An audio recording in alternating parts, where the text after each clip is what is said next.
Chicken అంటేనే గ్రేవీగా ఉండాలి. Gravy లేకపోతే చికెన్ ఏం బావుంటది చెప్పండి? రసంలోకి, పప్పులోకైతే కొంచెం ఫ్రై ఉంటే బావుంటది. కానీ రైస్‌లో కానీ, చపాతీలో కావాలంటే కొంచెం గ్రేవీ కావాలి కదా! ఒక్కసారి చికెన్ కర్రీ ఈ స్టైల్‌లో ట్రై చేయండి. సూపరుంటది. ఒక్క ముద్ద తినేటోళ్ళు 4 ముద్దలు తింటారు. నాది గ్యారంటీ.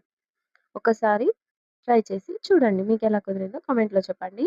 ఫస్ట్ అయితే మనం మసాలా రెడీ చేసుకోవాలి. అల్లం, కొంచెం వెల్లుల్లి వేసి మిక్సీ పట్టుకోండి. అందులోకి కొద్దిగా కొత్తిమీర, 4 జీడిపప్పు, కొంచెం కొబ్బర, ఒక్క టమాటా వేసి మెత్తగా మిక్సీ పట్టుకోండి. కొబ్బరనేది పలుకులుండొద్దు.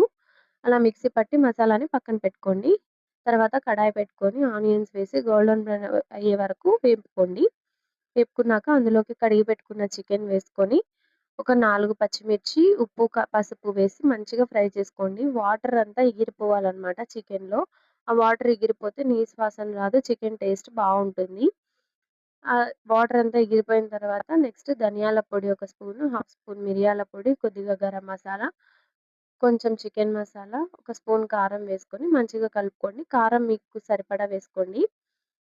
తర్వాత మనం గ్రైండ్ చేసి పెట్టుకున్నాం కదా! మసాలా పేస్ట్ అది కూడా అందులోకి వేసి మంచిగా కలుపుకోవాలనమాట. మంచిగా కలుపుకొని ఆయిల్ అంతా పైకి తేలే వరకు ఫ్రై చేసుకోండి. ఆ మసాలాలన్నిటిని. తర్వాత మనకి వాటర్ ఎంత కావాలో అంత వేసుకోండి.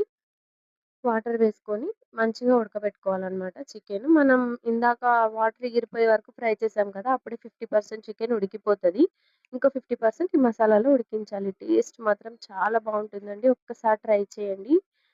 వీడియో నచ్చితే గనుక లైక్ చేసి, సపోర్ట్ చేసి, సబ్స్క్రైబ్ చేసుకోవచ్చు కదా! Thanks for watching. బాయ్.